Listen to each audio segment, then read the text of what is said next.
దయచేసి గమనించండి. మొన్న 26వ తారీఖు ఫోన్లో ఒక మెసేజ్ వచ్చింది. 1,99,999 రూపాయలు పిఎస్సిఎల్కి సంబంధించినటువంటి డబ్బులు అకౌంట్లో జమ అయినాయి అని మెసేజ్ రావడం జరిగింది. ఒక్కసారిగా 2 lakhs పాలసీ పడిందంటే పడిందా లేదా ఇంటికి వెళ్ళి ఎంక్వైరీ చేద్దామనుకొని నేను ఇంటికి రావడం జరిగింది. ఇంటికి వచ్చిన వెంటనే మా పాప నాతో చెప్పింది, డాడీ నాకు సెబీ నుంచి అమౌంట్ బ్యాంకులో క్రెడిట్ అయినాయి, నీవు పిఎస్ఎల్లో నా పేరు మీద డబ్బులు కట్టావని అడగటం జరిగింది. అవునమ్మా అని ఆ నంబరు చెక్ చేసి చూస్తే కంప్యూటర్లో డబ్బులు ఇంకా ప్రాసెస్లోనే ఉందని చెప్పింది.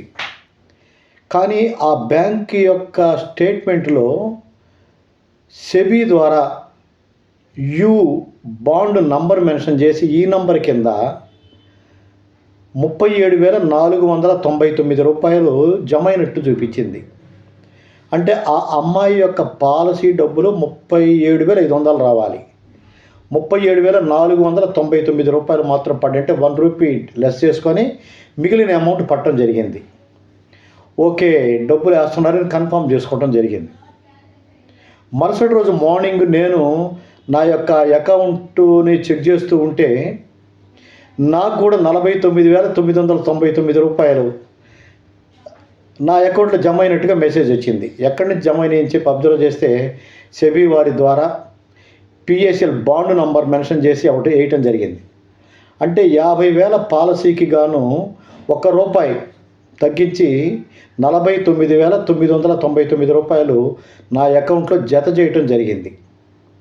సో అప్పుడు నేను కన్ఫర్మ్ చేసుకొని వెంటనే అందరికి కూడా వాట్సాప్ ద్వారా మెసేజ్లు పెట్టాను. ఈ విధంగా 2 లక్షల రూపాయలకి అమౌంట్ పడుతున్నాయి, ఒకసారి చెక్ చేసుకోండి అని చెప్పి మరలా ఏం పెట్టానంటే వెబ్సైట్లో కనుక చూసినట్లయితే ఇంకా ప్రాసెస్లోనే ఉన్నట్లు చూపిస్తుంది, కాబట్టి మీరు ఆందోళన పడవద్దు, బ్యాంకులో చెక్ చేసుకోండి చెప్పడం జరిగిందండి. ఆ విధంగా చాలామంది కస్టమర్ నన్ను అడిగితే బ్యాంకులో మీరు స్టేట్మెంట్ చెక్ చేసుకోండి, సిస్టంలో అప్పుడే అప్లోడ్ కాదని చెప్పి చెప్పడం జరిగింది. వారు బ్యాంకుల్లో వెరిఫై చేసుకున్న తర్వాత నాకు ఫోన్లు చేసి అవును సార్ మా అకౌంట్లో అమౌంట్ జమ అయినాయి అని చెప్పడం జరిగింది. ఎందుకని సిస్టంలో చూపించట్లేదు అనే దాని గురించి ఒక చిన్న క్లారిటీ మీకు చెప్తాను. ఉదాహరణకి మా బాబు పాప ఇద్దరు కూడా అమౌంట్ కట్టారు. మా పాప బ్యాంక్ అకౌంట్లో డబ్బులు పడ్డాయి, బాబుకు డబ్బులు పడలా. వెబ్సైట్లోకి వెళ్ళి చెక్ చేశాను. చెక్ చేస్తే ఏమన్నారంటే మీది ఇంకా ప్రాసెస్ చేయబడలేదు, పెండింగ్లో ఉంది అని చూపించారు. మా బాబుది కూడా సేమ్ మెసేజ్ ప్రాసెస్లో ఉంది, తర్వాత పరిశీలిస్తామని చెప్పి ఉండటం జరిగింది. ఏంటి వ్యత్యాసం, పాపకు డబ్బులు ఎందుకు పడ్డాయి, బాబుకు డబ్బులు ఎందుకు పడలేదు అని నేను ఆలోచన చేస్తే బాబుకి ఆ రోజు ఆన్లైన్లో సబ్మిట్ చేసే సమయంలో యాక్సిస్ బ్యాంక్ అకౌంట్ ఇచ్చాడు తను డబ్బు డిపాజిట్ చేయడం కోసం.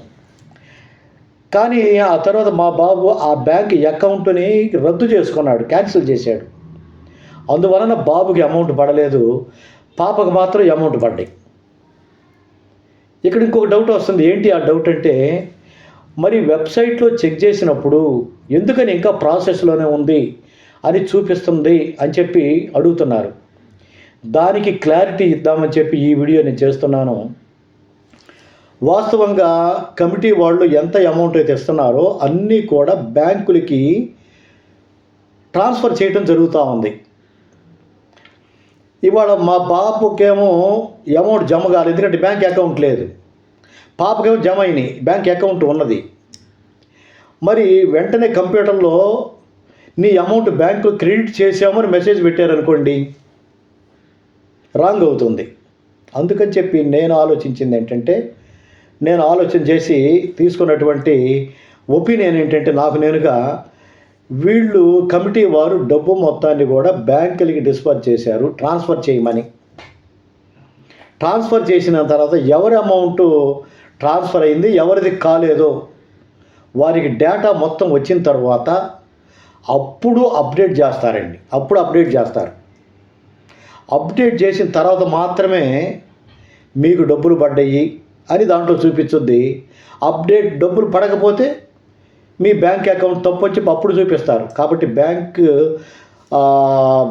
కమిటీ వాళ్ళు మన పిఏసిఎల్ అమౌంట్కి సంబంధించినటువంటి సిస్టమ్ని ఇంకా అప్డేట్ చేసి ఉండరు. కాబట్టి మీకు వెరిఫికేషన్లో డబ్బులు పే అయినట్టుగా కనిపించటం లేదు. అందుకని మీ బ్యాంకులో చెక్ చేసుకోండి. ఆ విధంగా మెసేజ్ ఉన్నట్లయితే బ్యాంకులో చెక్ చేసుకుని డబ్బులు పడతాయని చెప్పి చాలామంది చెప్తున్నారు. ఇక రెండో పాయింట్కి వచ్చినట్లయితే మళ్ళీ ఏమండి మాకు ఎస్ అని పెట్టామండి అవి పడలేదు అని అంటున్నారు. వాస్తవంగా ఎవరి డబ్బులు పడలేదో గతంలో 7 రకాల లోపాలు చెప్పారండి. ఆ 7 రకాల లోపాలు ఏంటంటే, ల్యాండ్ అలాట్మెంట్ కాలంలో ఎస్ అని పెట్టావు, అందువల్ల నీ అప్లికేషన్ పరిశీలించట్లా. ఇంకొకటి, పిఏసిఎల్ కంపెనీ వారు ఇచ్చిన డేటా ప్రకారంగా నీకు ల్యాండ్ అలాట్ అయినట్టుగా చూపిస్తుంది, అందువలన ఆ అప్లికేషన్ కూడా ప్రాసెస్ చేయలేదు.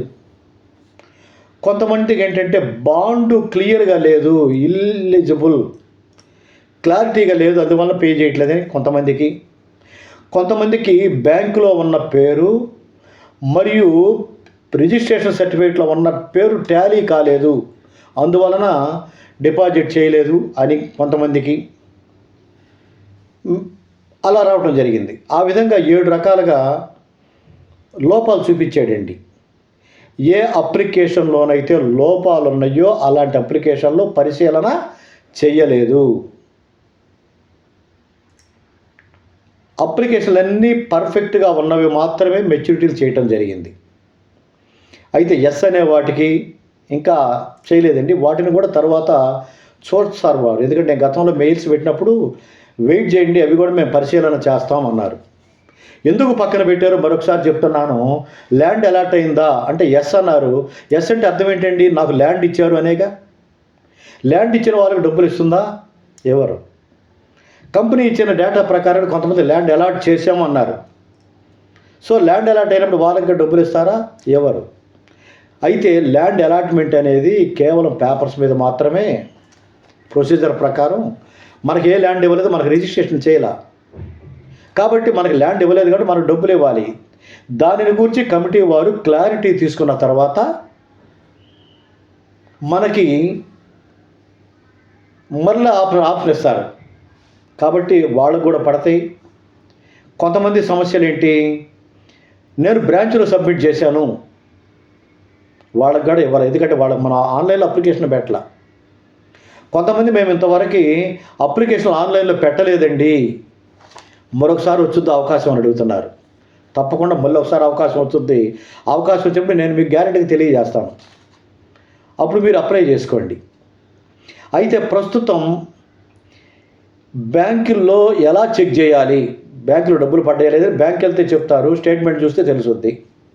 వెబ్సైట్లో ఎలా చెక్ చేయాలో దానికి సంబంధించి కూడా చిన్న పవర్ పాయింట్ మీకు చూపిస్తాను.